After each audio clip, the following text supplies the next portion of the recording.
holler, unmute. We're totally open to that. If you can't hear us at any point in time, you need to speak louder or clear. We are in a greenhouse. It's a little weird. We're in a virtual reality right now. That's weird too. So we're gonna get through it though. And we're super excited that you joined us. You want me to do a little intro first, then you can go since I'm already talking? Yeah, I'm just gonna keep talking and giving a little intro. So this is about starting prairie seeds. And I'm Cait, and I farm in the Left Hills here in Southwest Iowa. We are currently at Iowa Western Community College in the greenhouse.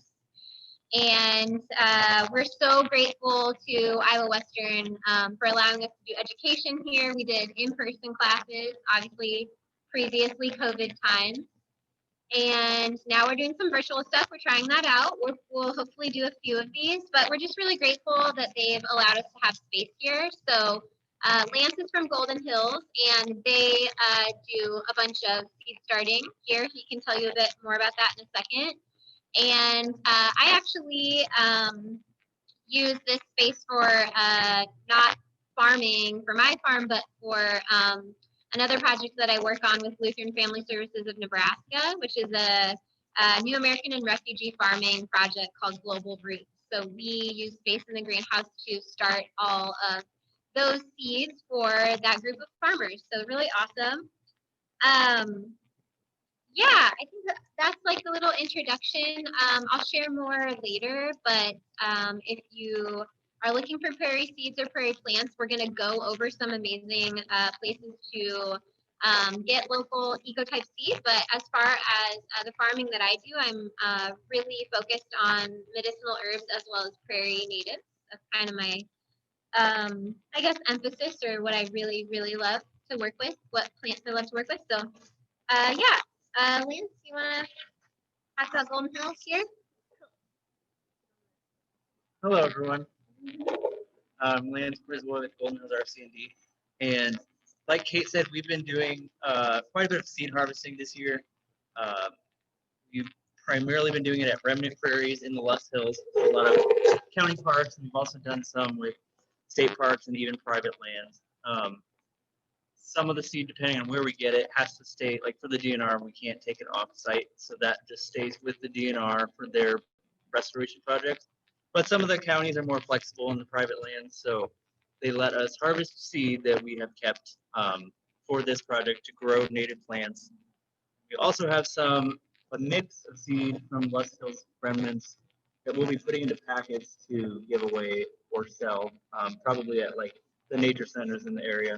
So the people who want to do, if they have like a small backyard or front yard, they can get some seed from local prairies to plant. And we'll have two different mixes. One of them will be more of a prairie, like full sun type thing, and the other one will be more shade tolerant, wooded areas. So look forward to that on our website. And then I can share the list of species that we got. And Cait's going to talk about kind of the different preparation they have to do and the processing to store the seeds and make sure that they're viable for growing them. So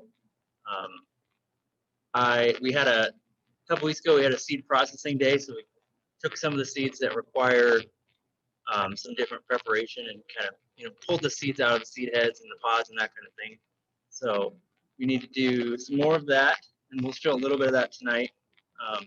And then, like Cait said, we're in the greenhouse here at Iowa Western. They used to have a horticulture program. They got rid of the program. So they're letting us use the greenhouse, which is really nice. Obviously, not everyone has access to a greenhouse, so it's great to be able to use it. And we have quite a bit of space here. We'll probably do, how many plants did we do last year?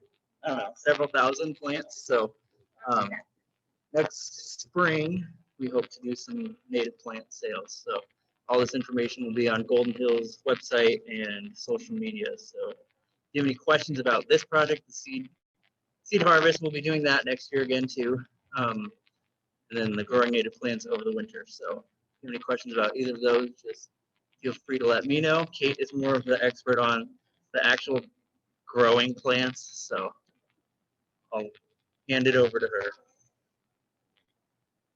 Oh, expert. Yeah, I don't know about that, but let's dive in. Thank you for joining us again. So something that I think is really exciting is that the time for starting prairie natives is like literally right now. So that's a big question that I get, like, when is it time to start seeds? How is it already time to start seeds? So there are a lot of the edible type annuals that we eat, those types of food crops that we're way too early, and we're not going to start those until like February, March. Some of those plants aren't even started until May or June. But I think in general, people are usually surprised. People who want to get into starting seeds are usually surprised by how early things need to be started. And in general, across the board, I would say people are like late to the game, or they start thinking about what they want to do in the garden or landscape or farm or whatever acreage. They start thinking in May, right? When it's like warming up, and then it's like, you're actually like way too late to start your seeds at home. So I am going to go over a few things about how you can start prairie seeds at home, like to get kind of a setup going. Obviously, we're in a greenhouse. We have primo conditions here. It is really hard. I just want to say to create greenhouse-like conditions in your normal just house. It's hard. So please don't be dismayed if you don't have the best success. I will make a few recommendations for like some prairie species that I feel are a little bit easier, that maybe you'll have a bit more luck with, especially like just quickly to name off like big blue stem, for example. Anything that doesn't require a seed preparation or seed treatment, and something that's just really great at growing and getting a root, like you're probably going to have a bit more success with those versus, for example, like white indigo or just a seed that requires a lot of TLC and love and care. What we're trying to do in this whole entire process is mimic nature. So out in nature, we have our prairie plants, we have our seeds that drop. These are living embryos. They have the capacity to self-replicate. They're the greatest technology that exists in the universe, in like my opinion. And so they can recreate themselves. They can recreate their species. It's a really beautiful thing. So in nature, those seeds are falling right now. I was actually out on a prairie walk today. I noticed some of the plants still have, their seeds intact. So it's still possible to harvest seed right now if you don't have seed. But a lot of seed has blown away. It's been very windy, and the leaves have all blown off and away. And so a lot of the stalks are bare and the seed isn't there. So it's on the ground. And what it's doing on the ground essentially is it's dormant. It's a period of dormancy. And as it does that, it's going to eventually break dormancy based on the process of nature. So coming up, we have a cold period. We have winter coming. We're going to get snow cover. We're going to get a lot of moisture. So all of these prairie seeds, they require different stratification is what we call it. And nature does that. And it's magical, and it has its own way and its own. And so we're just trying to be humans and recreate that in a controlled environment, which is not always successful, but we can do kind of the best we can. And one thing that I really love about this, we have a handout that we're going to share with you. But one thing that I wrote is that like Lance and I have been starting prairie plants. I've been starting them for maybe 5-ish years, 5-ish seasons or something. And Lance and I think it's 3 seasons now that we've done it together. And, we have mixed success every year. So it looks like we need to add someone in here. Sorry, add a new person. Welcome. If you are new, welcome. Oh, not in here yet, but I'll figure it out. So welcome if you're new. Hi. So we have mixed success, and we're learning as we go. So we are learners here, and I just want to emphasize that. That's really important. But in general, for our prairie plants that require a seed preparation, I usually get going in November. So that's when I usually am like really wanting to roll with the prairie plants. I really start my whole entire process with obviously picking out what species I want to grow out for the season. And usually that depends on what I've collected. So this is local ecotype seed that we're working with. It means that we've hand collected it from the Les Hills region. And that way, when we're offering these plants, whether we're planting them ourselves on our farm or where we live, or if we're selling them to others or giving them to others, we can tell them that these are true native varieties. A lot of times when you go to plant stores, nurseries, anything like that, hardware stores that sell plants, they're not selling, they might be marketing them as native plants. And that's true, they probably are a species from the prairie, but the seed is not from here. So that's what really matters, or is really important, or kind of what we're looking for. When we plant out and we're doing prairie restoration, we absolutely have to have seed that's local ecotype from that area. So I just wanted maybe really Can I quick. ask a question? I'm Yes, sorry. there's a question. No, sorry. Yes, please. I can't figure out how to raise the hand. I was looking That's okay. for that feature, but so I have a question about the local ecotype. Yes. When you say that, does that mean like how close of proximity do we want? Because I'm in Eastern Iowa, and would it be okay for me to use seed from Western Iowa? Yeah. Here. So okay is not like it's all okay is how I would first answer that question. I think in general, you're wanting something from your region. And so there's actually, I think I'm just going to say Lance and I are both on the board for the Iowa Prairie Network. And there are regional maps. And I also know you can probably look these up in other areas. And Lance is the expert on this. Let me just tell everyone here for a moment that Lance is going to be the expert on a lot of prairie stuff. I'm kind of the hands-on, and he's also my Vanna White this evening. So just look out for that. He's going to be. But in general, there are different types of prairies in what we call Iowa. Wherever prairie exists, there are a few different types. So, for example, like the Les Hills prairie, I'm really going to want like true Les Hills seed. And with that, I'm going to pass it off to Lance to further answer that question for you. Which is a great question, by the way. Yeah, and it's something that, I mean, you could debate people all day. I think what I've seen is generally like if it's within a couple, maybe 3 counties of your county, then that's probably close enough, which would probably be roughly like, I don't know, 100 miles or so. But it depends also. So when we talk about the ecotype, we talk about landforms in Iowa. So the Les Hills are pretty distinct. They have some really dry, steep prairies that aren't found elsewhere in Iowa. So some of the remnants that we've collected seed from is pretty different than most of the rest of Iowa. So the southern Iowa drift plain is another landform in Iowa. Not a whole lot of remnants there, but some of it, a lot of the species would cross over. So I would just do some research and see about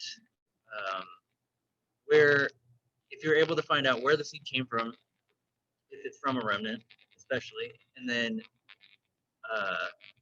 what landform that seed is sourced from. So if you're in, you know, like the driftless area in Northeast Iowa, that would probably be even different than like Cedar Rapids, Iowa City area. So, but it would probably grow fine.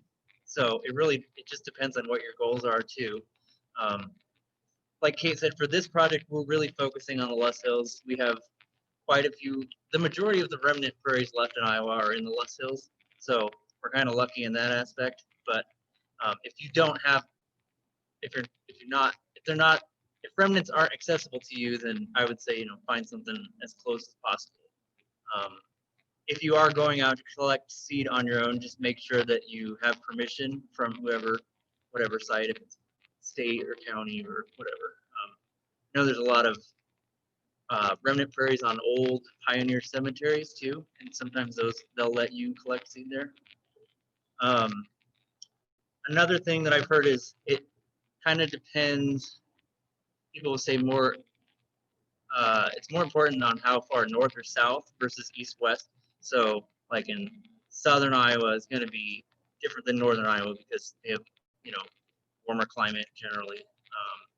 Versus if you go 100 miles east, the climate is not that different. Maybe just a little bit wetter, but yeah, so the landforms and then the latitude are probably the most important factors to look at. Anything else? Yeah, okay, thank you. And we, like Cait said, we're gonna have a handout and it has a bunch of links. And so the Iowa, there's like the Iowa Ecotype Project and Iowa Prairie Network have information about that too. Oh, one more thing I did want to add. So like Cait said, we're pretty much at the end of the season, but I was out yesterday and or this weekend, and I found big blue stem, little blue stem, some Indian grass. So there are still some species if you want to go out yet and you haven't. You can still find some stuff. Probably not for a whole lot longer once we get more wind and snow, but there's species that are ready as soon as May, like some of the early blooming past flower that blooms in April. Those seeds are ready in May. But the majority, the bulk, the greatest diversity of species is September, October.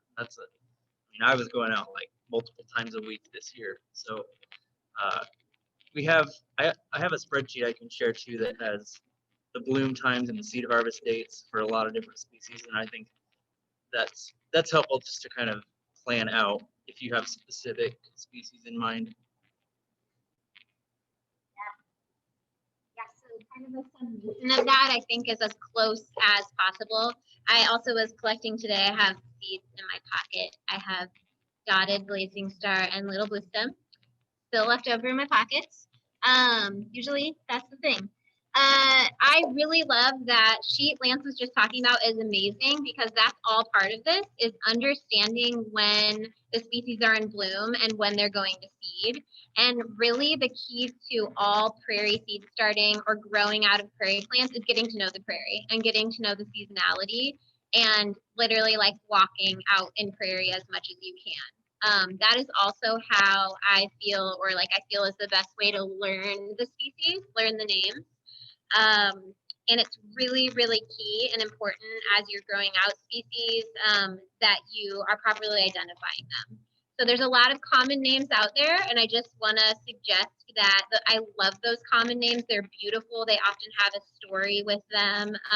They're like colloquial, and there's just a lot to it, and that's wonderful. But it's really important that we also know the scientific names. And as a plant grower, like someone who's actually selling seedlings to folks, I really need to make sure I'm properly identifying what I'm sharing out. So identify and practice and label like everything, because you will forget. So we really start with, like Lance was mentioning, or like we were mentioning, with that seed collecting and making sure we're following the guidelines, that we are collecting seed at the right time, the correct time, not at the incorrect time, so we're not damaging or harming the plant. We're never taking a root system of any plant. These are perennials. They need to continue to establish those roots. We're not trying to uproot them or pull at the plant. Making sure that we have, we're harvesting in the right places so that we have, permission. We're not taking from public lands where the species are endangered and where things should not be harvested. So I don't know, I think that's a really important thing as folks that are, naturalists and lovers of different ecosystems, is that we also have intention behind what we're doing. And we're being really, really careful and noting that a lot of these species are very fragile, and there is such little left that at times there's no reason why any seed should be collected. I just think that that's something just like across the board that I would love to see more conversation and more intention toward in this work. And then that also relates to the right amount of seed. So making sure that if there's a stand of plants and it's not very vigorous and abundant, that we're not going to take from that stand of plants or that area.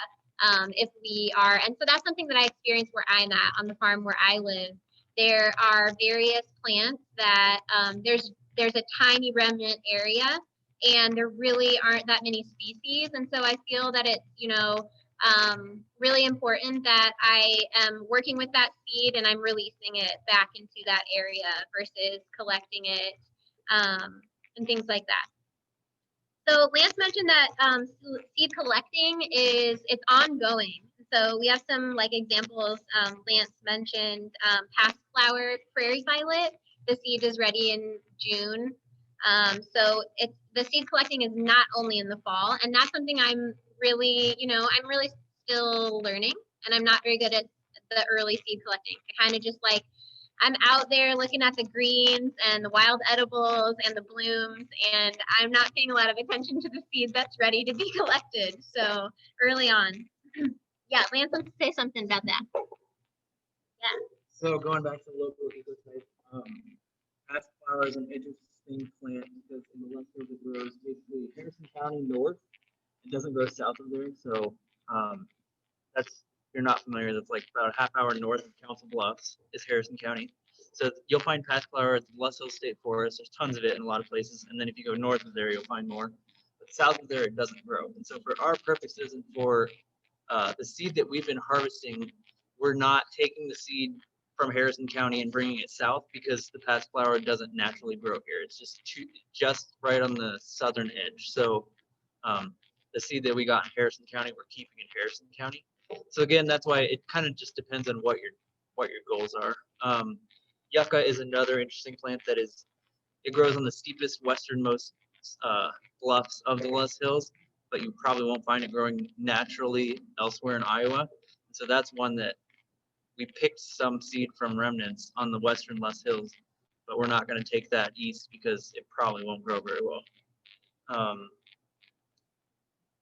the other thing? Yeah, so the timing. So the chart that I have, I think, will be helpful. But I've been going out on prairies for probably 8 years or so. And every year I learn more and more species, and I relearn species that I forget. So it can be overwhelming. There are probably, I don't know, 400 or so species of plants that grow on prairies in Iowa. So don't get overwhelmed. It's easy to just go out there and be like, wow, I know 4 plants. How am I ever going to learn more? But I mean, you just have to keep going. Like Cait said, go every month, every week if you can throughout the growing season and just see what's growing and take some field guides. There's some good apps too. I think the best thing for me has been just going out with people who know the plants, and yeah, and just practice makes perfect. So just keep trying because 300 species is a lot. And if you're really lucky, you can find a friend who you can constantly text message pictures of prairie plants and seeds to, and be like, what is this? Who is this? Like even late at night when you can't sleep. So look for those friends. They will help you, those prairie friends. On that note, a guide that I really like is this one, if you have it or if you've seen it. But I really, really appreciate this guide because it has very detailed and up-close pictures of the seed itself. So that's something that can also be difficult when you're first learning is like, what does the seed actually look like? Which part is the seed? Which part is the chaff? So this is a really great guide. I believe it's free. Like you can order, it's free. You can get it online. I'm sure we have it linked in the handout. Anything that we like refer to, I'm sure that we're going to share with you. So don't worry, we'll get it to you. But this one's just really amazing. And they also make a poster that's similar to this. And I love to use that to also study what the seeds look like and how to help me with seed identification. It also has pictures of like the tiny baby seedlings, which is helpful when you're getting out there in the spring and you're really trying to ID like, what is that? What's coming up? Especially if you're establishing like a prairie strip or something where you live or at your own place. It can be really easy to weed out things that are actually your prairie plants coming up. So you don't want to do that. Okay, so you have been out and you've collected seed, or you're looking for great seed sources. I'm not going to talk a ton about that, but in general, you are looking for seed that's as true or as close to the area where you live as possible. So the only thing I really want to say with this is just like go with really good high quality seed sources. We have it in the handout. We list some that we really recommend. There's even emails. You can email with these folks. If you have social media or Facebook, you can get onto the Iowa Prairie Network has a Facebook page. The Les Hills Wild Ones has a Facebook page. These are all places where prairie lovers are constantly communicating. Someone maybe posted something in the chat that's helpful, so check that out. But thank you for doing that. You can communicate with prairie lovers all over Iowa and beyond. And if you're looking for a seed source, just type it in there and ask the questions. But in general, I guess I would just say same thing with like your edible crops, you know, like look for the really good seed sources and like see how they're doing it. And if it's not apparent where the seed is coming from or how they're growing it or anything like that, then that's a red flag. So just really dig a little deeper. Yes, thanks for posting those field guides. So as I mentioned, now is a great time to plant. And the things that we are really going to focus on right now are any of our plants that need a cold stratification period of 90 days, 60 days, 45 days, and even 30 days. I think it is time to start, or I usually in November like to start definitely the 90 and 60 days, but I will also start the ones that are shorter windows. There's a lot of benefits to starting early. First, a lot of the stuff, it just has to be started early or you're not going to have much of a seedling. You're not going to have a plant. So you need to do that. But second, you also are going to have a more established seedling. So for example, I'm going to talk about the blazing stars and my experience with them last season. Very slow growing. I had pretty poor germination on a lot of my trays. And it was like May and June and my blazing stars were this big, like half of my index finger tall. And that's fine. They were beautiful. They lived in containers like throughout the season. Some got planted out. Some literally are still alive right now, buried under leaves in actual containers that didn't go out. And that's fine. But as someone who like is wanting my plants to be along for a little further along when I'm planting them out, right? Because I want them to grow more out in the season. I want their roots to get established. I want them to cover more ground, more soil that I have in my prairie strips. So those are the benefits of starting right now.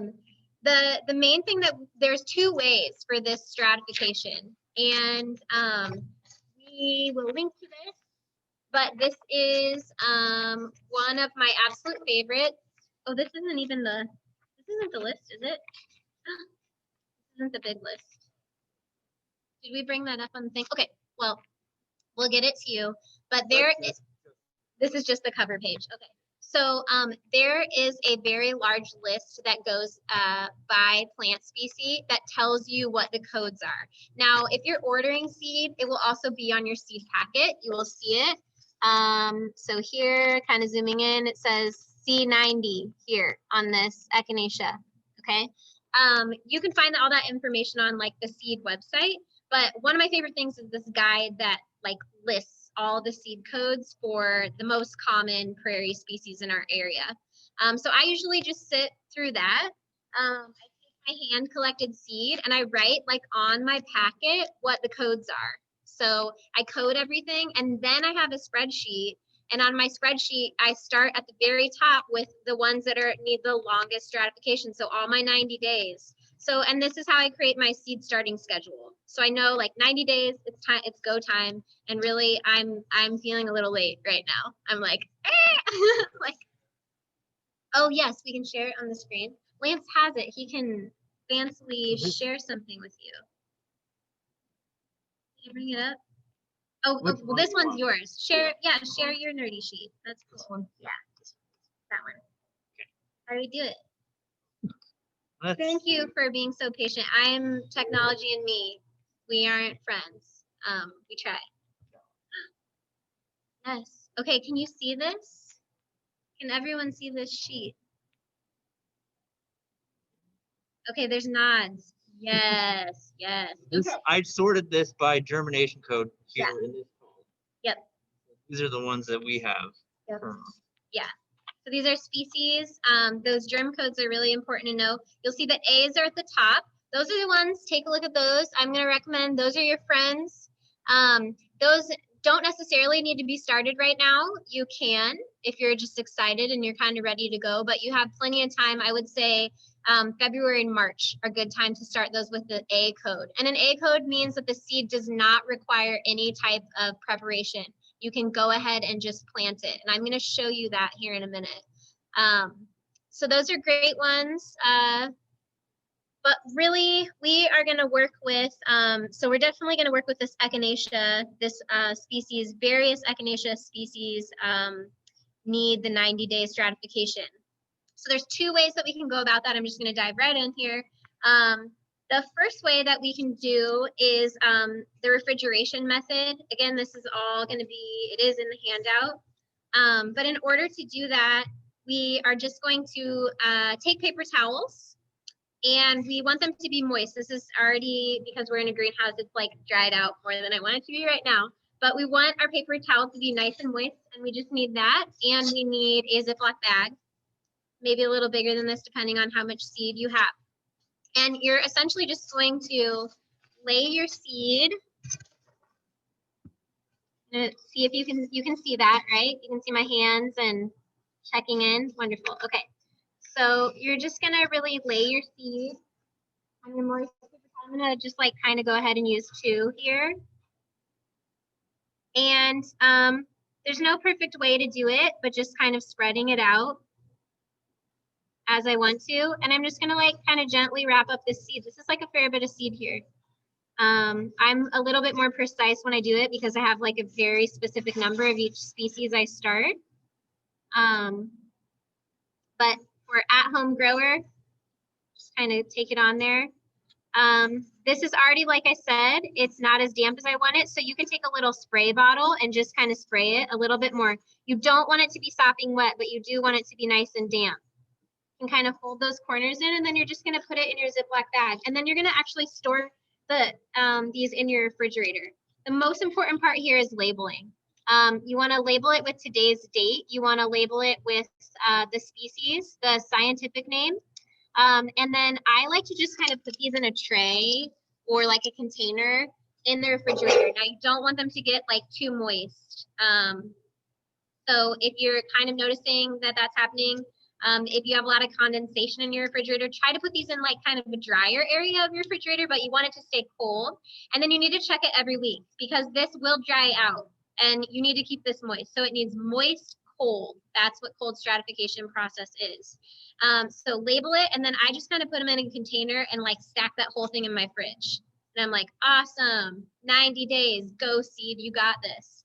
The second method that you can do is actually doing it outside in a tray.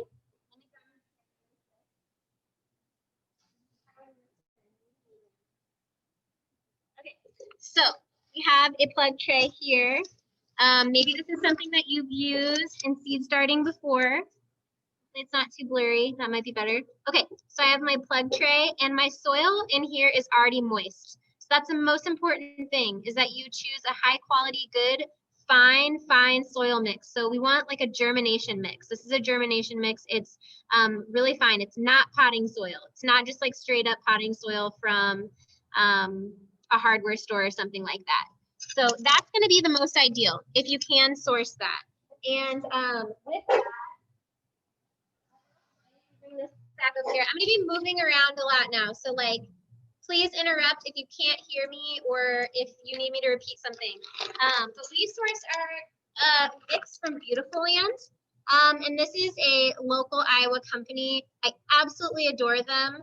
This has compost in it. It's organic. The soil is beautiful. I would not be able to like produce the plants that I produce without this soil, truly. And I don't work for them, I promise. I just have used this for years and years now, and I have found nothing better. Pro Mix or Jiffy Mix, that's another thing that I know a lot of growers use, so I'll kind of throw that one out. If you're just doing this at home, you can go to, I don't know what hardware stores off the top of my head, or local nurseries are the #1 to go to, but there's a product, Black Gold, that's a common one. They make a germination mix that's also organic. If it doesn't have compost in it, I do like to add about 50-50 of a mix and 50 so half and half of compost. And I really like to mix that in. But again, it's got to be a really good compost, a high quality organic compost that has been, that's really fine. So you don't want something with like a bunch of bark. And so I'll just kind of show this soil again, but really what we're looking for is something that's like very airy, very loose, very fine. It doesn't have any big chunks in it or anything like that. That's what our seeds are going to like best to germinate in. So again, this is what we use and what I'd really recommend. Step that I really do is I just have a bucket here and I pour it in and I'm gonna mix it, and I really want it to be, I don't want it to be sopping wet, but you can kind of see like how moist it is here. It's really nice and moist, and that's important. And when you sow these, they have to stay moist at all times. So for the stratification, what I'm essentially gonna do is I have my moist soil, and I'm gonna go and I'm not gonna plant very deep at all. In each of these little plugs, I'm just gonna make a tiny indent with my finger, okay? These prairie seeds, they don't need to be, they don't like it and they don't wanna be planted deep. So tiny indent with my finger, and I'm gonna drop like hopefully 1 or 2 seeds. Some of the seeds are teeny tiny. You're gonna have to sprinkle them in there, that's okay. But really I'm going for like 1 or 2 seeds per plug in my tray here. You can kind of see. So after I do that, I'm gonna set this outside. And right now, like, you know, it's the 16th of November, and like I was hot outside today. Like, it's like, are we getting snow or are we not getting snow? So it's a little dicey with this process right now, because what we really want to happen is we want to put this wet tray full of our beautiful seeds outside, and we want it to snow on top of this and cover these. And we want like snowpack, and we want it to keep these moist. So right now, like as I do this at my farm, I'm going to have to water these. I'm going to put them in the darkest, coldest, shadiest corner that is not south facing at all at my farm, right? Somewhere where I know there's a lot of moisture and they're not going to dry out, but I'm probably going to have to check them every day, and I'm going to have to water them. Again, really lightly, because I don't want my seeds to splash out. But that's just really the key to right now until we get snow. Now, when we get snow, that's going to be awesome, because it's just going to cover these trays. Don't stack the trays on top of each other. They need to be like flat in however many trays you're starting. But ideally, we just want them to, for 90 days, sit outside in that cold. And then once we get through that 90, 60, 45, or 30-day window, we're going to bring it inside and we're going to put it on heat. And oh yeah, we're gonna just keep kind of bringing you tools. So this, if you can see, get one of these. They're great. You don't want to just spray your hose on here. And these have a really, there's different settings, but it can be really gentle, and it's perfect for this. I did actually also skip a step with this seed tray. You are going to put a small amount of soil back on top of these plugs. So again, quickly gonna go over the steps. You're gonna have your beautiful germination mix that's really fine. You are going to really soak it and get it real and mix it in a bucket and get it nice and wet. And then you're gonna put it in these plugs. And you also wanna make sure that the plugs are filled. They're not packed down, but they're full all the way, because this is actually a 128 tray. That means there's 128 plugs here. And I would recommend, usually you'll probably find more of like a 72 tray at a local nursery or hardware store, but the plugs need to be completely full, but not like, you don't want to, a lot of times when I'm working with kiddos, they really love to like pack these in and pack it down. So don't do that. Just make sure they're full. And the way I do that usually is I just kind of go with my fingers really lightly. Then a light indentation, sow your seeds, and then again, a moist cover on the top of that soil. You're just gonna barely put it on top and cover it nice. So that's kind of the prepping your seed tray, sowing your seeds, okay? Then I'm gonna go ahead and put it outside and make sure that I keep it nice and moist. Meanwhile, I also have my seeds in the refrigerator. You can, what I would recommend for you if you're starting out is to try both. Like pick one species that you really love. Maybe it's an Echinacea. I would really recommend starting right now. Common milkweed. That's a cold stratification of 60 days. So that one's got to get going. Cut plant. Cup plant's another really beautiful one. That's a 60-day stratification. Rough blazing star. So all of these, give it a try, because I have also had seeds do better in the refrigerator method, and then other ones do better with this method. So keep notes, keep track, adjust what you're doing, and kind of see how it goes. But yeah, I like to experiment. And the best thing that we can do as scientists is to keep track of what our results were and kind of try to replicate those year to year. So we're about to get pretty busy here, you know, sowing a lot of these. I am now going to talk like briefly about some of the other seed treatments that are needed. If your seed has a B treatment, I already talked about A, which is no treatment. B, that is a hot water treatment. So that's actually rinsing seed, putting it in a jar, pouring boiling water over it, and letting that sit for 24 hours, and then sowing your seed. There's also scarification, and that is actually, usually this is listed as an H treatment. Scarification means that you are going to roughen the seed coat. And what's really cool about scarification is that this usually has to do with fire, usually has to do with abrasion out in nature, right? We're replicating abrasion of a seed coat so that that seed can break dormancy. This is all super cool. So they usually, this is like a medium, I don't know, sandpaper has different roughnesses. There we go. Okay. And so you want something that's like, usually they say like a medium or a mid-range one, so not like the lightest one, something a little bit more gritty, right? But you're gonna rub it between sandpaper. And what you're looking for is for that seed coat to like dull. You'll notice like a color change. You don't have to like do a ton of it, but you'll just kind of like notice that you're breaking down that seed coat a little bit. And that is the H code. Yeah, so, okay, yeah, here's a great example. Yeah, this is hand collected wild rose seed. See if I can show it to you.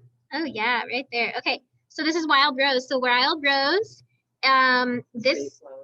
the state flower of Iowa, what we call Iowa, needs a both a scarification and then a 60-day cold treatment. So wild rose, if you want to grow this year, get going. So the time is now for this one. So that requires like two things. And these are what we call needy seeds. I'm just kidding. They just want more love. They just want more time and attention. But so that's another example of a seed treatment. Now, some seeds also need alternating warm, moist, cold, moist, warm, moist. So the thing is, you do not need to worry about memorizing these. In fact, I would love to memorize scientific names. It's okay if I don't memorize the seed treatments for every seed, because I can look it up in my guide. I have a binder. I didn't bring it, the seed, I actually forgot it at home. But I can look it up in there. And then I just pick what I'm growing out, whatever I collected, I look up the seed treatment and I go from there. So it is an additional step for these seeds, but it's okay. Some of the legumes, they need an inoculant, actually. And so here's another thing, like when you're starting out, I feel like this cold stratification process is a great place to start out. Some of the seed treatments that are a little bit more advanced, like just say, you know, that I'm gonna try that in year 2 or year 3, or like I'm not ready for that or whatever. And that's totally okay. There are so many species you can grow that don't need a seed treatment or just require like a 30-day cold period, which is kind of no big deal. And I already described the process to you, so you know what to do. I'm gonna give Lance this very precious seed back. Try not to drop any of it. Here's another example of one that needs a seed. This is spotted Joe Pye weed. So that's a C60. So that's another one that needs to. We talked about, let's see, I listed one of the blazing stars already. Rough blazing star, and then here we have prairie blazing star. So that one also And then I feel like people really love the Echinaceas. Echinacea Angustifolia. This one is actually one of the ones I think we're gonna do this evening, or would like to start that one, get that one going. Okay, so we talked a little bit about those seed treatments. Again, there's a guide, so do not fear. Another thing I will mention with this refrigerator method in the sack is that some growers like to mix their smaller seeds or finer seeds in sand or vermiculite or some type of medium. And you can also do that. And that's in the guide. It will walk you through. I mean, essentially, you're going to just mix some of the seed until you kind of have like a nice consistency, and then lay it in your bag on your paper towel. So try that as well. You can use that as an option. In general, like I think as a grower, you just kind of come to learn what works for you. And it really will be different for everyone because we don't live in the same microclimate. Like your home is a microclimate, and I don't live in your home, and Lance doesn't live in your home. So we don't know for sure like how to replicate this exactly in your environment. And we kind of just know what has worked for us, like placement of these trays outside. That is something that if we're not getting a lot of cold and we're not getting a lot of moisture, we'll see. I'm really curious about that. And one thing that I love about Prairie Moon's guide, you know, the experts of a lot of this stuff, you know, or like the tall grass prairie, one thing that I love is that they have a letter on here that's like, it says question mark. And it says like, we don't really know. You tell us what you find out works best. And so I think it's just important for us to have that mindset as well as learners, that some things we also just aren't sure, because and some things we can't replicate, right? Because it needs fire, it needs this breaking down period, it needs fermentation, it needs cold, hot, like these seeds just need different things that there's no way we can replicate. All right, so you have these outside, you're gonna bring them in, and now I'm gonna talk about that. So let's flash forward in life and pretend like 60 days later. It's been 2 months, and our cut plant seeds that were sown in here, they're not going to be sprouted. It's going to look exactly like this. It's going to be moist. Again, if you go out of town even, you have to have somebody water this. It needs to stay moist. So I'm going to recommend that if you can, you invest in some type of heat. And I know that folks are successful often at home with the top of their refrigerator is warmer, so they put their seed trays up there, or they have like a heating pad or something like that that they put a seed tray on. So those are all like options that you can try out. There's all kinds of hacks online. These are not that expensive. This is just like a heat mat, and it actually comes with like this temperature setting thing. In general, if you want to be a seed starter, I would say a heat mat is really worth investing the like 30, 40-ish bucks in. This is actually a really big one. It's not rolled out right now. This one will probably fit like 4 or 5 trays across it. You plug it in, you can set your temperature if you want to or not. I would say in general, these usually run like, you can do the research on whichever one you purchase. It'll tell you, but it's usually like 80, 85, 90, 95-ish degrees. Some seeds, again, when you read about the seed processes, they're more particular about the temperature. Some don't want heat, actually, when they come in. Don't want to put them on heat. But in general, most of them will germinate the best on heat. So going from that, they're done with their cold stratification to break dormancy, and now they can come inside and be on heat. Grow lights are another thing to consider. Usually there's like the T3, the T5 type of lighting. Those are better, but there's all types of different, you know, even grow lights you can kind of clip on. But ideally, I would say like natural light is your best bet if you have a super sunny window or a sun porch, if you have a little greenhouse at your place, if you have cold frames, those can be another option. If you're able to set bottom heat up like in a cold frame outside that's south facing and can get that natural sunlight. But really, I think one of the common things is the thought that like your seed tray, you just put it in some light and it's going to sprout. But most seeds, including like our edible crops, they break dormancy based on soil temperature. So it depends on the temperature of the soil. And so that's, again, what we're doing. We're mimicking like an increased soil temperature that's going to give us. You can also get a little temperature thermometer probe to put in your soil to also kind of keep track of the temperature if you would like to do that. I do that outdoors when I'm planting because I want to know what my soil temperature is. I don't want to waste my seed. I want to make sure that it's going to germinate, and seeds like different soil temperatures. So that's how I get to planting in the spring. Heat mat. So I kind of talked about that. Again, once you bring it inside and you put it on heat, you're going to look for germination. And I would say what I've learned with the prairie plants is it's a completely different ballgame than your food crops. It takes a lot longer for these things to germinate. So like, don't give up hope.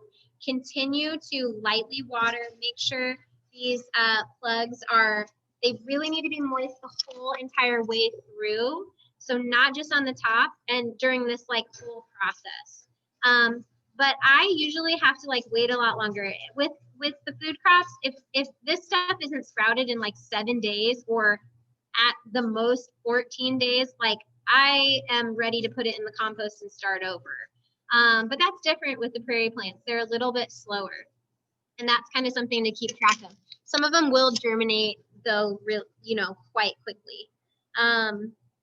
But yeah, I would say if you're like, a month or month and a half or like 2 months in, then it's probably time to be like, that didn't really, either my seed was not stored properly and it wasn't viable, or I didn't break the dormancy, like I need to try again.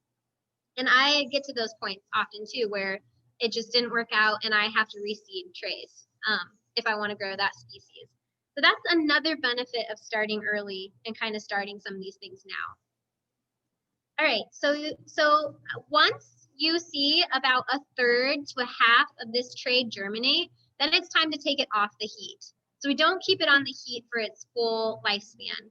1/3 to 1/2 is good. That means like you're getting the process going, and most likely you're going to get pretty good germination. Your germination rate, again, really depends on how viable your seed was. Like, did you store it properly? And on that note, the most important thing is for the seed it cannot get wet. It needs to be stored out of the sunlight. So dry and dark. That is the key. I've had so many questions about like where to store my seed. It's hard to tell you. Some people store seed in enclosed dark totes like in their garage, and that works for them. There's no moisture. It's a very dry space and it stays cold.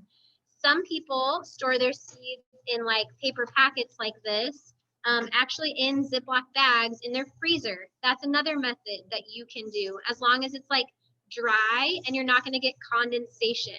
So we have cold, we have dark, and it's not going to get condensation on it. You do not want your seed to get wet ever until you have planted it. Another way, and this is the way that I store all of my seed, is just like in my basement or in my house in a cool place. So never in a bathroom, never anywhere where there's like humidity, like a kitchen where you're cooking on the stove. So I just store everything in dark totes in paper envelopes. And sometimes bigger envelopes, sometimes littler envelopes, but basically like dark colored seed packets. So that's, I guess, really important. And in general, I would say if you are purchasing seeds from a commercial entity, they're going to have on their packet their germination rate, they've tested the seed, etc. So you'll kind of know. Some seeds, like prairie seeds, I've seen the germination rates be a bit lower, and that's okay. So just keep that in mind. Like if this is like 65% germ, 85%, then I'm gonna know in my tray, like that's kind of what I'm looking for. I'm not gonna get 100%. So as you're deciding how many plants you want to grow, you really want to take into consideration, like, what is that germination rate? And also if you're starting out, I would seed more than you feel like you want. So you're making sure that you're getting that number that you want ultimately. So that's something I've learned a lot too. Like I'm like, well, I planted 128 of that, but I wanted all 128 or I needed all 128. Well, I didn't get 100% germination. So keep that in mind as you're planning. So let's see, we talked about heat, we talked about bringing it in. The next step with our prairie seedlings, we are not done at that point. Prairie plants are incredible, and like you will notice that these little baby plants, they're gonna have these root systems that are just gorgeous. They're just amazing. And that's what's really cool about growing prairie plants, is that they are so much more resilient and hardy than all of that annual nonsense. It truly is nonsense. You will compare it and you'll be like, this plant like is limping along and can barely survive and has like no roots. It's like hair. And then you're like, oh, prairie plant, you're awesome. Like, good job. And that's because they put so much energy into establishing that root. And this is important for like if you're doing a direct seeding or a direct sown prairie. We're not talking about that tonight, but like if you're doing that and if you know about that, you will know that like the plants are putting so much energy into the root, and that's what you want. You want them to really focus on that, and that's why you mow, even though it's heartbreaking in the first few years of establishing a direct seeded prairie. So the last step really in growing these out is once they get true leaves, so you will notice that they'll kind of start out with these first leaves that don't actually look like the true leaves of the plant. Once they develop 2 true leaves, usually then it's time to take them out of this small space and put them in a bigger container. So again, when you do that, never put them into dry soil. The soil needs to be mixed. It needs to be a really good mix. I, again, recommend organic, recommend having compost already in there. That's going to feed your plant. I've developed, or like the system that I use with this beautiful land, I don't add any amendments. I don't add any food to my seedlings. And just the process that I have great outcomes, super vigorous, healthy looking plants. Some people will use fish emulsion and other types of organic OMRI approved fertilizers in this process of starting seedlings, and that's fine. Again, it's like figure out what you love and what works for you and what gets you the outcome that you like. I'm super happy with using this soil mix that has the compost added into it.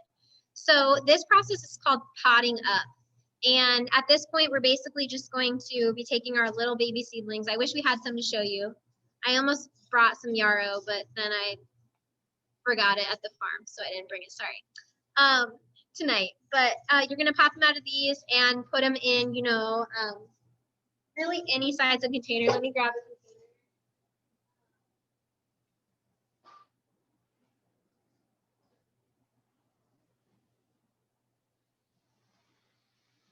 So we have, I'm really going to recommend that you use something that's at least this size. This is like a standard 4-inch pot. We also have these kind of like 4-packs. Those can work. It's going to grow out of this really quickly though. So if you aren't planning on planting it, I would really recommend that you go ahead and put it in something deeper, 4.5-inch, 5-inch at least of soil. And once you start seeing roots, and this is again for any plant at the bottom popping out, then you know that that plant has outgrown its container and you need to pot it up into something bigger. Again, you'll really notice how quickly the roots get established on these. After that, the next step is planting out or sharing or whatever it is that you're going to do with your seedlings. I guess a couple other like little troubleshooting things here are that back to the cold stratification process and checking this weekly and making sure that this is still moist, giving it a spray with a spray bottle or even really lightly putting it under some water. But I recommend the spray bottle. Sometimes you're gonna notice that you're getting that these sprout, okay? And if that happens, then go ahead and plant them right away. That's kind of how to troubleshoot that. You don't want them to sprout, but if they do, go ahead and plant them and then follow the steps of putting it on the bottom heat and like seeing kind of how that process progresses for you. But that is something that can happen. Drying out is another thing. So just again, make sure that you're keeping up on this. That's something that you can also run into. And I'm gonna grab this for a second. Okay, so as far as planting out and just a starting schedule, I would say, again, for those that need the seed treatment now, and then a lot of the other stuff, February and March is a good time. So for those A types, February and March, you can wait until then if you would like. If you can get kind of going the first week of January on those though, just to kind of kickstart them and have some larger plants to plant out into your garden or farm or acreage, that's a good time to kind of do it. So, and I really like to get a lot of my prairie stuff done November, December, January, because I know that in February and March, I'm going to have really heavy seeding time. Like that's kind of how it works for me. Those 2 months are going to be so focused on like the edible crops that it's nice to have this going sort of first. Let's see, I already mentioned one of the biggest things I think I've learned along the way is that slower germination and not giving up on these if I don't see germination as I keep them on the heat.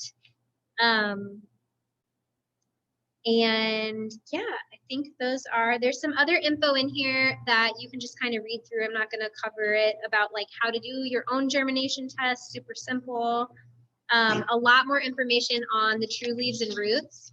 And another thing I will say that I've learned that is different from sort of the edible crops and starting seeds is that as far as like the hardening off period or when to plant, okay, that's different.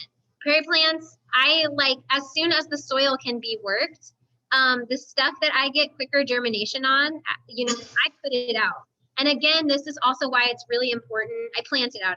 And this is why it's also really important to get out in the prairie as much as possible. So when I walk the prairie really early spring, like snow has thawed, maybe we're still gonna get a couple snows, and I see what's like already popping up, then in my head, I'm like, okay, I can plant that out this early. Like it is coming up, it's doing well.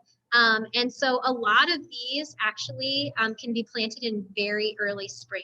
So that's different than our edibles and our annuals, which are like, do not plant me until after the hard frosts are done. And even if we get a light frost, I'm gonna die. Like, so those things really, we need to wait till, you know, middle to end of May. Some things don't even plant them out like the broadleaf crops until the beginning of June. Prairie plants are different, but I really just like to keep a notebook and keep track of like, when do I see this plant in my area, like coming up in spring? Okay, as long as my soil is workable at that time, I can go ahead and plant this out.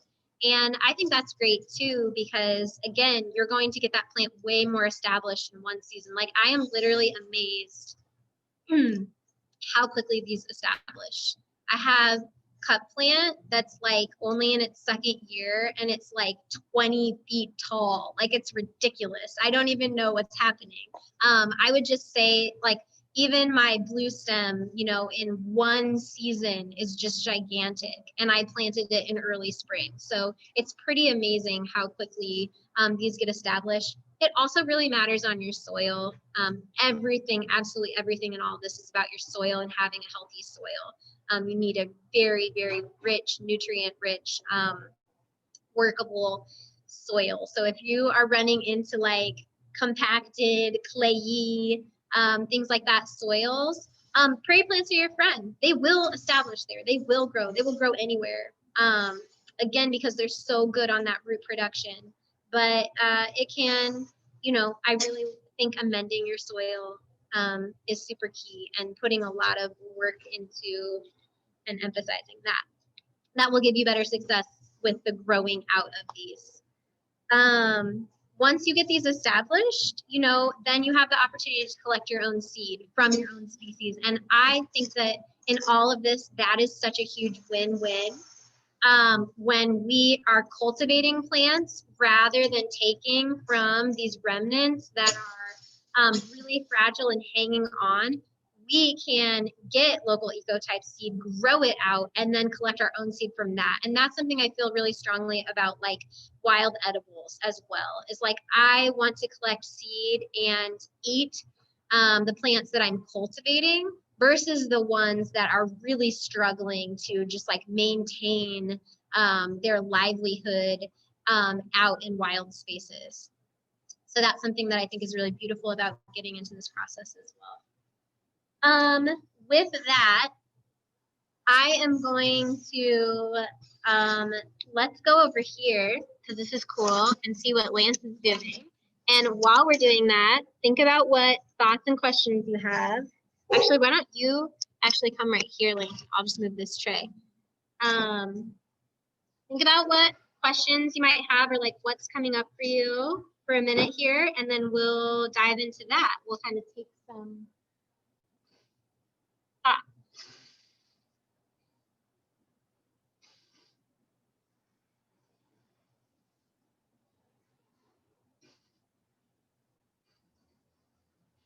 Okay, let's see if we can show some stuff around here. So,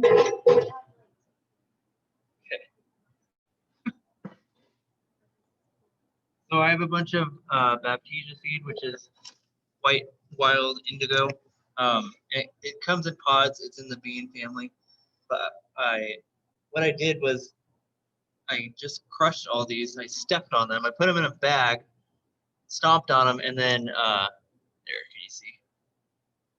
So they're yellow, and so the seeds came out of the pods, and then we have these trays here. We ordered these online. There's 8 of them, and they're different. The screens are different sizes. So put the seed in there and just shake it, and the seeds will fall out, and a lot of the chaff and stuff that we don't want will stay in the screen. So let's have this Baptisia seed that I was just finishing up, and then right here we have some of the Echinaceas that Cait was talking about. So I think this is Angustifolia. We have kind of see that in here. There's a lot of chaff in here. So this is a really tedious, and once you get into this, you'll just learn how tedious it is, but it's fun. Do it with friends. So this is what the pot looks like. I've been experimenting with different ways to open them. I found that it takes, like Cait said, it's tedious, but I found that pliers actually help to just break it open. And then once it's open, I can take the rest of the seeds out. But again, this will be once you have all this seed and chaff, then you can go through the screens. You can start with a large size screen and just work your way down until mostly what's coming out is the seed. And it helps if you have like a box fan, or if you can have someone like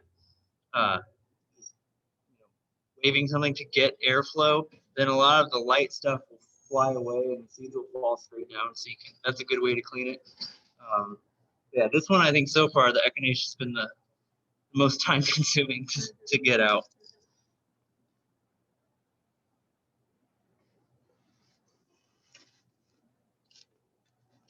Okay, so processing. What sort of questions do folks have? Or like, let's dive in.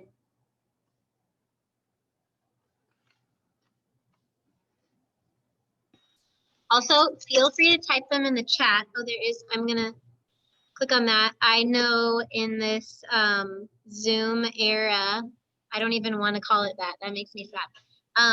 In this time of needing to see one another on the internet, I know that I like to type things into the chat sometimes more than I like to speak up or ask a question because I feel nervous. So you can also type in the chat if you have something that you want to say.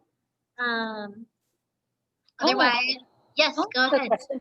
I know some of especially legumes, they suggest using an inoculum. Do either of you use an inoculum? And if so, I'm sure that Prairie Moon sells it, but do you have another source for it? Yes, so Prairie Moon, as you mentioned, yes. And then also I have gotten some from a cover crop company. And for me, the most important thing with the inoculum is making sure that it's organic, it's like certified organic. So at least my farm is not certified organic, but I only use certified organic products. So that's just an important thing I want to throw out to look for anytime you're using an inoculant, is to call up and be like, if that matters to you and if that's important to you.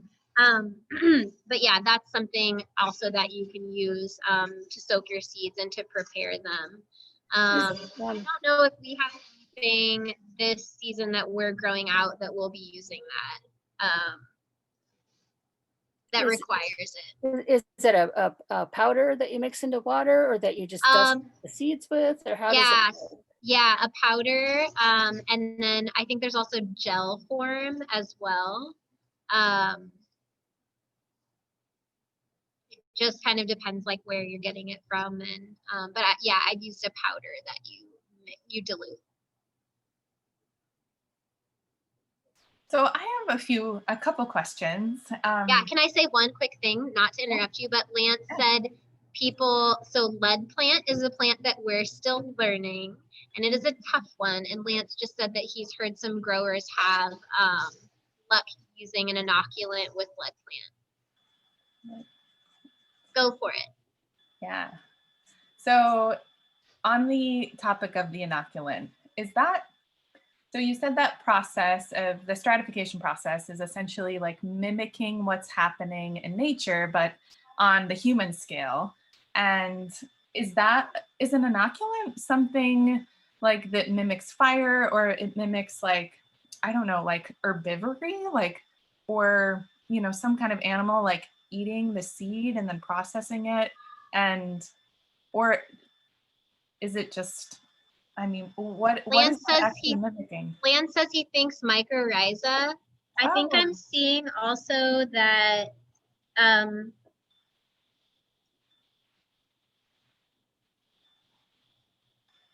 there's something about fixing nitrogen and soils that are low in nutrients. And there's a connection there. I don't have the exact answer to that question. I don't know either. I guess it's one of those big questions that maybe we won't have. I would like to try. I haven't done it yet, but it'd be interesting to see if it grows better if you just, like, if we went out and dug up a little bit of the soil where it was growing, planted it with that. I don't know if that would make a difference, but at least you would have some of that mycorrhizal web, some of that bacteria and stuff. My understanding also about the inoculant ones is that like it's usually a recommendation. It's not necessarily a necessary thing. This is just my understanding. So a lot of the ones that will have that code, it's like a suggestion. It's like you'll have better results if you use this, but it's not completely necessary. You can still grow it without. Interesting.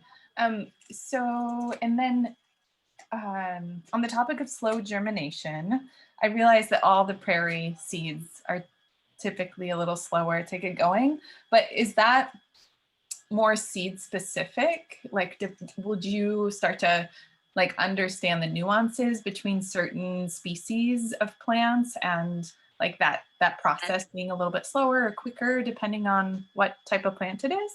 Yes, absolutely. And that is why it's so important to keep notes. Okay, so I don't even know if I talked about this, which is just, I can't believe it. But tags, whatever you want to use, it doesn't matter. But it's just so important that when you seed something, you write the name of the plant, the scientific name, and the date that you started on it. And then I also write the seed code. Okay, so when I'm setting these trays outside, I want it to say C45, and then I want to say what date I need to bring it in. Even though I'm going to record that like on my spreadsheet indoors, I want to have it on here too, so I can look at it twice, essentially.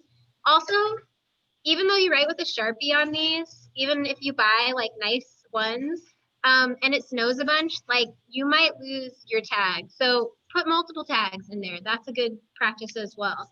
And then when you see germination, keep track of that date. Put it in your spreadsheet or your notebook. If you're using a notebook or a journal or on paper or whatever, keep track of that date, because yes, I do believe you will notice slower germination. You will see,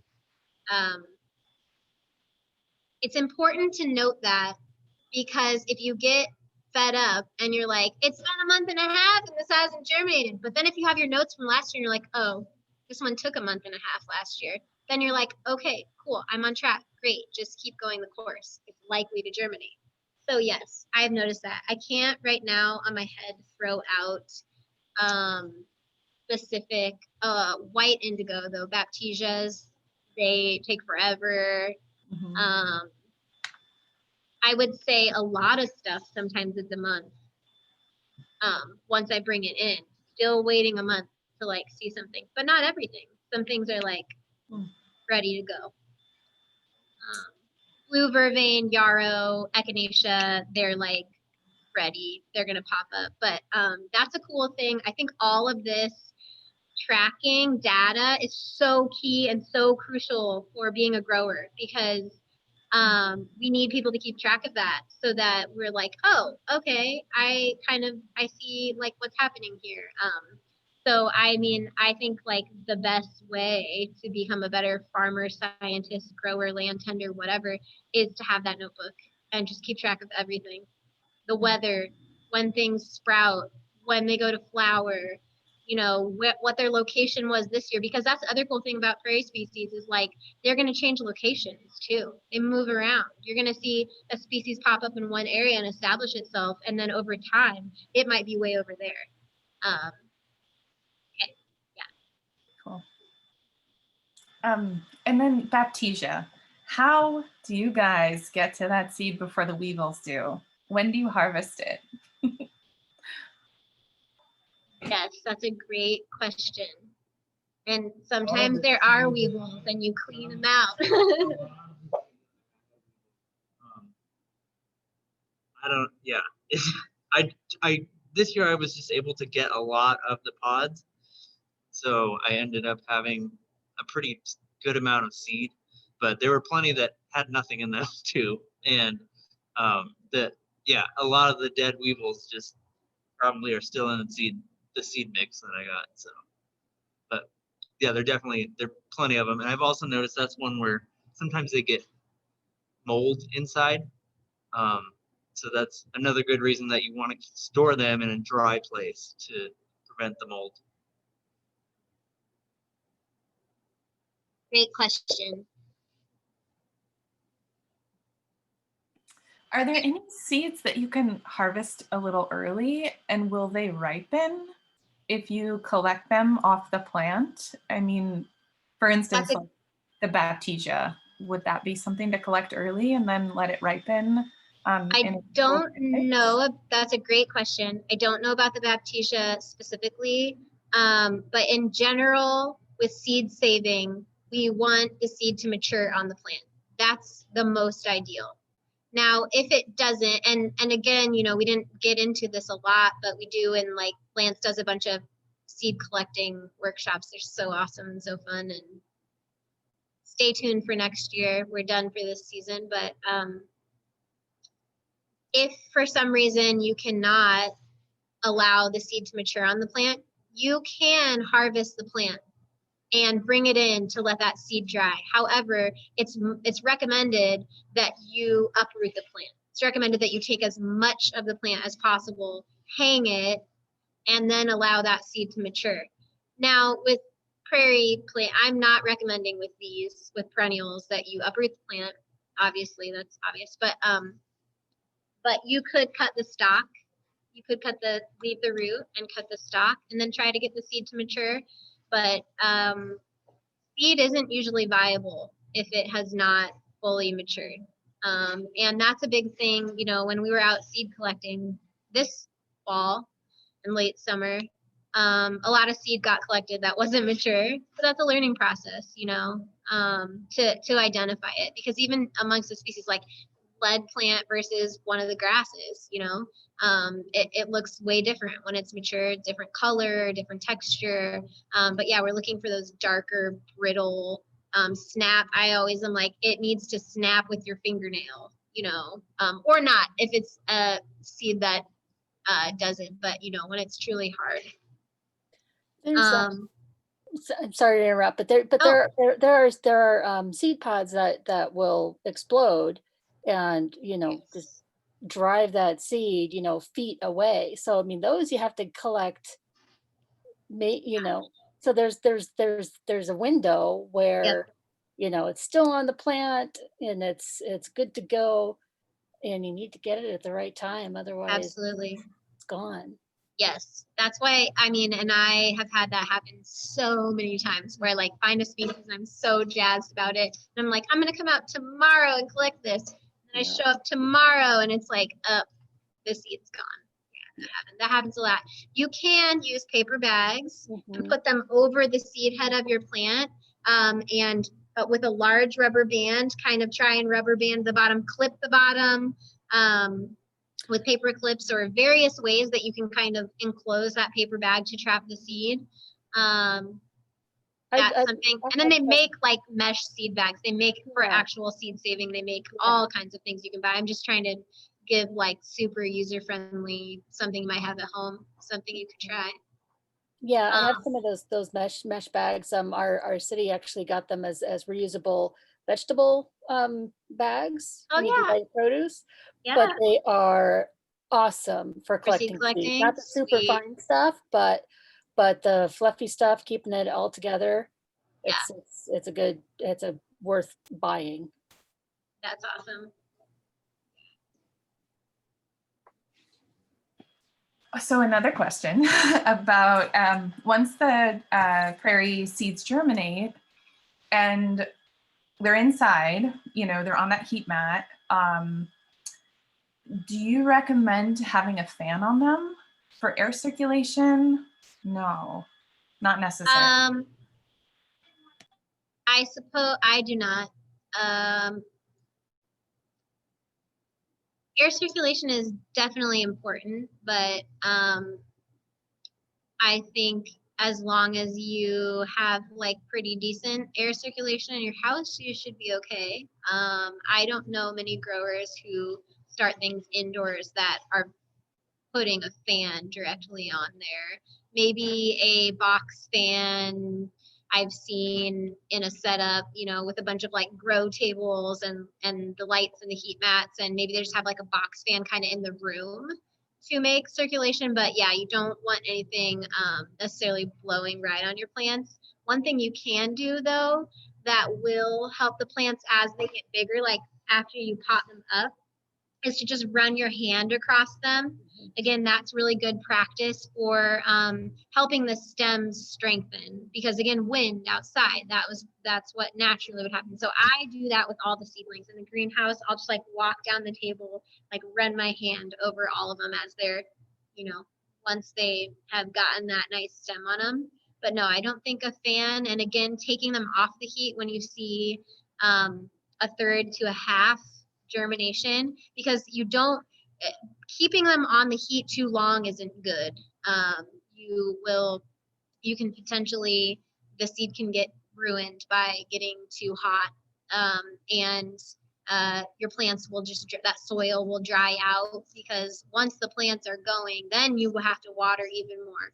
I hope that was clear, that at all times your plants, the soil must be moist in this process, literally every day, no drying out. You're basically starting over. If you have a tray and you bring it in and it dries out for a week or longer, you know, that's really going to delay your germination, if not prevent it from happening completely. So this is the key element in this whole process. And that's hard, especially when I used to be a school gardening teacher. Like, no, you can't go on vacation for a week or like leave over the weekend and nobody waters the plants. Like, it's, I'm sorry, but they will die.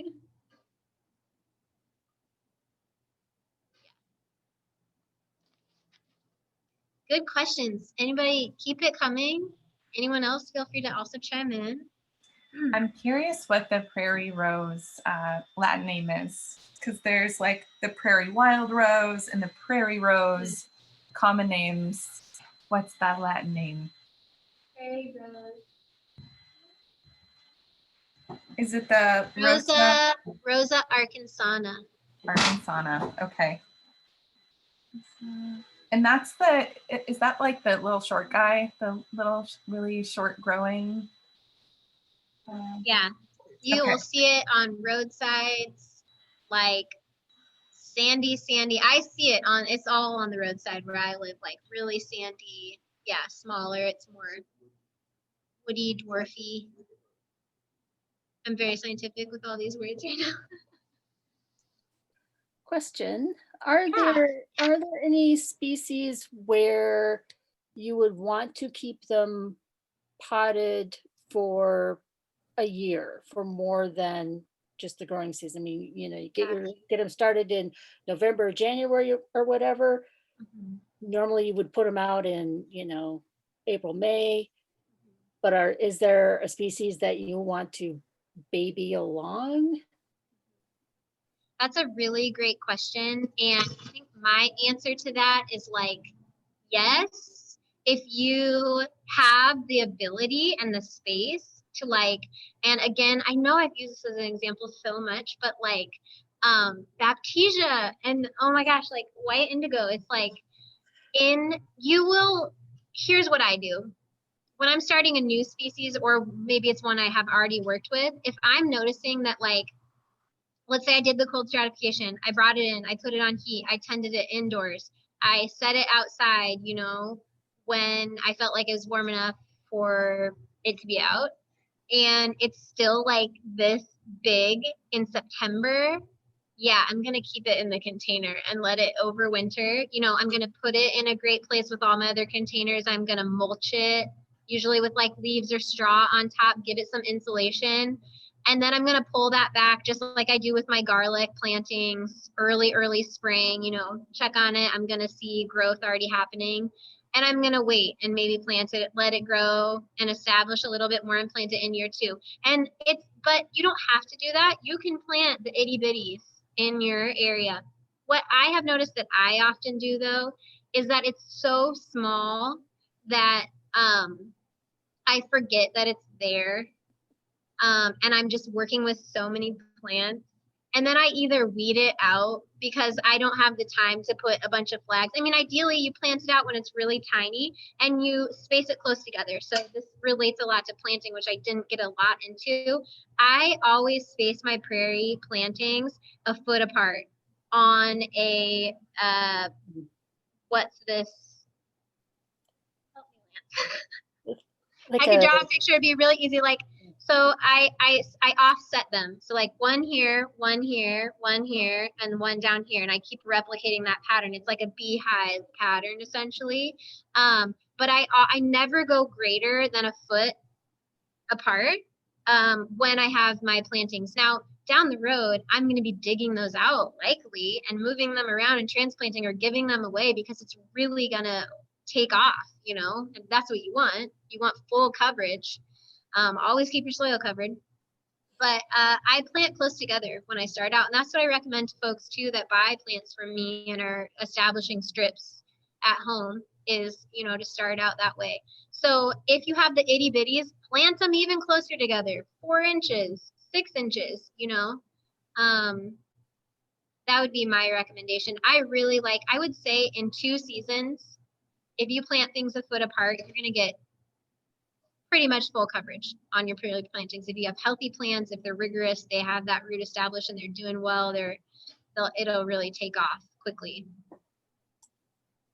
Another question, are there plants, I mean, I know we do, you know, do potted plants because you want to have, you know, some feature plants, you want them to do well, but are there species that really are best seeded over the winter, direct into soil or on snow versus trying to get them started?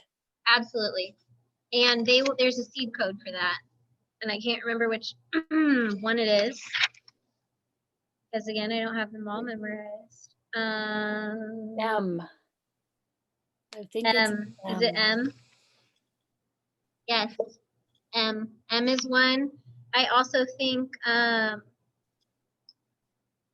G, those ones can also be ones that are like, Oh, just put it outside. Yeah, but it'll have M on there. Most of what I grow, I can't think off the top of my head of anything that I've started that I felt didn't do well as a transplant. But now I'm trying to think back into multiple years. Yeah, other than the ones that are just difficult, stubborn to begin with. Yeah, other than Like- those ones that are stubborn, especially, I mean, anything with I would say the thing I am learning, I'm still such a novice and beginner on, is the hot, the warm moist and cold moist alternating. Those are challenging. It's hard. So is that seed code, is that a universal code? Yeah. Okay. So it's really nice. Yeah. So wherever Okay. you're getting native seed from, Mhm. yeah. And like I said, there's a master list. I mean, it doesn't have everything on it, but it has a lot. And we will share that with you. And I like just, I don't know even how many pages long it is, but I just keep it in a binder. I have it printed out. And then if I'm working with like a new species I haven't worked with before and it's not in there, then I just kind of go to the internet and look it up, do some research, figure out where to start. Yeah.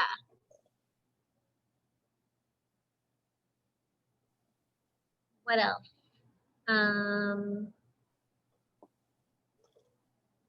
Any other questions? Actually, a couple questions on like the planting. Yeah.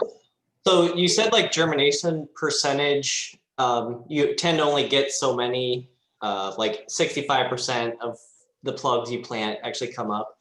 Do you find like when you actually plant them in the soil that some don't make it? Or, do some inevitably die, or do you usually get everything you plant? Yeah, that's a great question. Yes, some die. I would say that back to watering, not to like constantly be harping on that, but that's the number one issue is drying out, lack of moisture. I mean, really, once the plants have true leaves, if they are not getting adequate moisture every day, like they can die within a day very quickly. They're not going to continue in dry conditions. They just won't. They have to have that because they're growing in such a small space. So they're not really pulling moisture, right, from like a bigger area.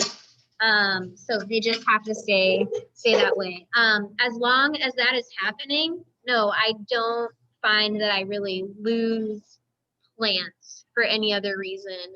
People might lose plants, greenhouses. If you're growing in a greenhouse, it can be challenging if you have pest buildup over time. If you're not caring for your greenhouse and sanitizing it properly, that can be a really big issue and again contribute to diseased or losing plants. But I would say really it's more like when I hand collect seed, just not being sure about the germination.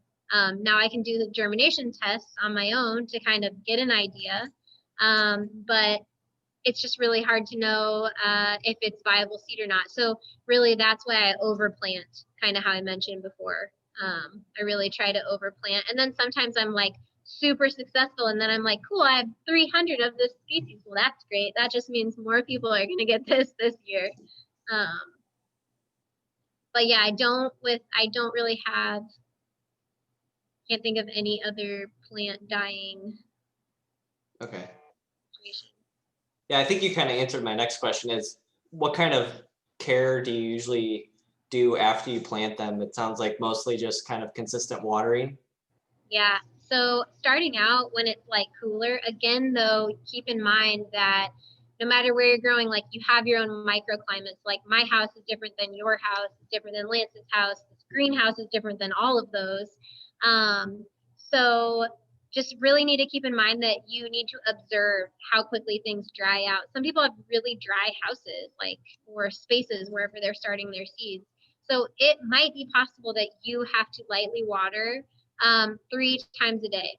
And the other thing that I see with watering sometimes are people like, I think it's because those seed starting kits like sometimes come with a spray water bottle, like a spray bottle. That's not enough water. A watering wand is really great, or if you're doing it indoors in your house, a watering can with the rain shower head on it. You need to make sure that it has that. And, you know, you can buy totes, like shallow totes, to set your seed tray in and then just water it that way, or like use your bathtub or kind of whatever you have, but you need to put it in something, water it so that it soaks all the way through, with, you know, some type of rain shower like head on a watering can, let it drain out and then put it back on the heat. That's, I would say that is the main care, just keeping it moist, keeping it on the heat. Did that answer your question? Yeah, that was good. Okay. Thank you. Cool. Yeah, like in the greenhouse, I will also say, once it rolls around, actually, you know, it was really warm this last season. I remember I was in my greenhouse at home in like shorts and a t-shirt in late February, early March, like hot in the middle of the day because the sun it was just so warm. Now, when I opened the door, I didn't feel that way. By April and May in a greenhouse, 2 times a day watering is absolutely necessary. It has to happen. They have to get soaked like twice a day to stay alive and to stay moist enough. And sometimes it's even more than that. So, yeah. When you actually plant the seed into the soil, do you find it needs that consistent amount of watering too, or is it you can kind of back it off? Like in the ground, like after you plant it out. Oh, after you plant, so like you have your plant, You got your big root, yeah. You're putting it out. No. I don't water my prairie plants ever. Okay. 0. Okay, good. Yeah, once they get outside, they're like, With a I tail. maybe water at planting, and only some species that I'm like, I have learned that you need a little more support when I put you out. But you over here, like, you are so drought tolerant, I could plant you in rock and you're gonna be fine. So beyond at planting, no, I never put water on my prairie planting. Okay, that's good to know. Yeah, which is why they are also amazing to grow.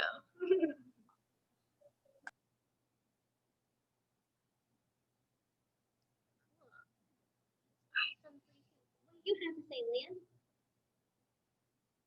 Okay, any other thoughts or like really pressing thoughts or questions? Otherwise, I think I'm gonna like do a little outro here, wrap it up, let Lance think about what he wants to say, if he has anything to add at the end.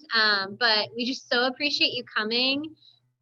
We really love to adapt these classes to, like, again, get at these questions and really encourage people to try this process at home.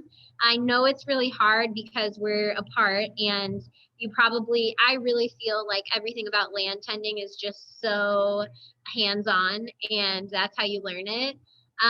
So hopefully, for sure, in the future, we will be able to actually have you come here and be in the greenhouse with us. But this was a fun experiment, I think, to try and show a little bit of this, you know, over Zoom. And I do think that we'll do more. So I would just say keep in touch with us. Reach out to Lance if you have more questions. Reach out to me. I think my info is on this, and if it's not, we'll get it to you. We both will have Lost Hills Ego-type seedlings ready to go in the spring. So, you know, stay tuned and for kind of that info if you're looking to buy plants or find seed or whatever.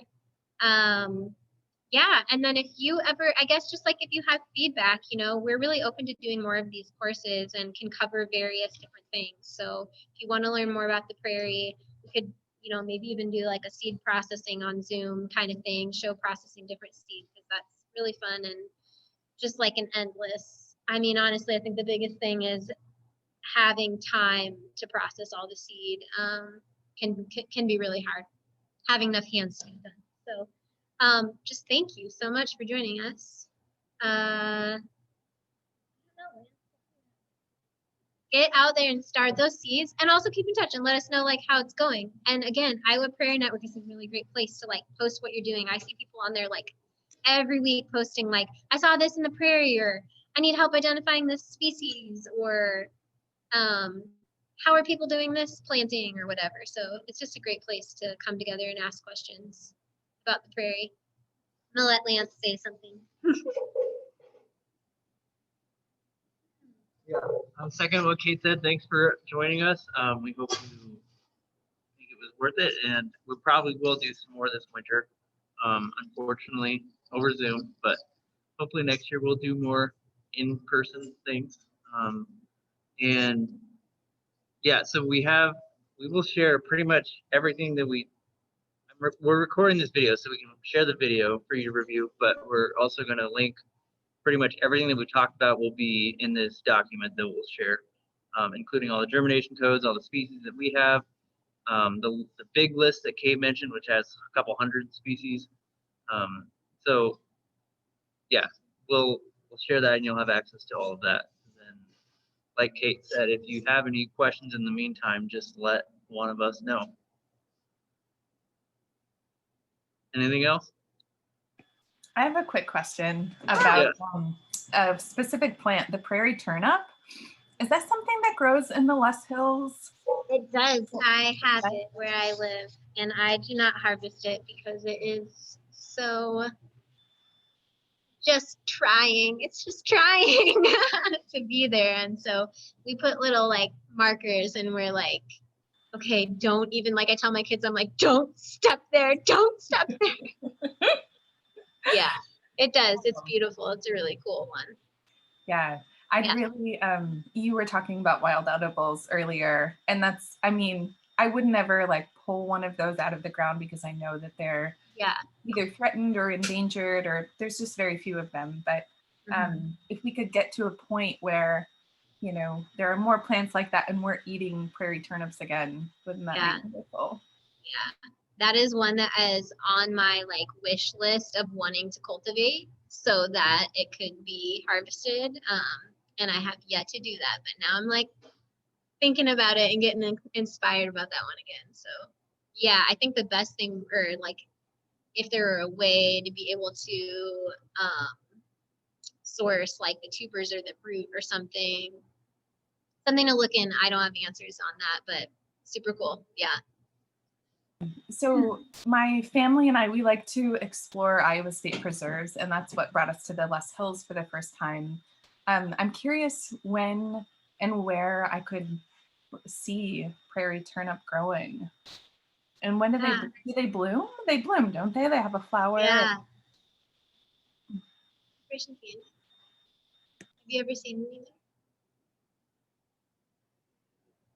You have. Hey, Lance says he's seen it at Hitchcock for sure, in Crescent, in Pottawatomie County, and I'm thinking Preparation Canyon, which is in Harrison County. It blooms really early. I know there's some in Sioux City Prairie, which is adjacent to Briarcliff University in Sioux City too. Okay. But I've never seen it myself. I wouldn't know where to go look for it, but somebody there would know. Yeah. Yeah. It's very hairy. It's so precious. I can send you pictures. If you're ever out in the way, holler, come over. Awesome. Thanks. Cool. Okay, well, shoot us an email. Let us know if you have any questions. Thanks for joining in. Have a good evening. Stay home. Take care. And we'll see you for more prairie stuff later. Thanks, everybody. Thank you. Thank you. Thanks a lot, guys.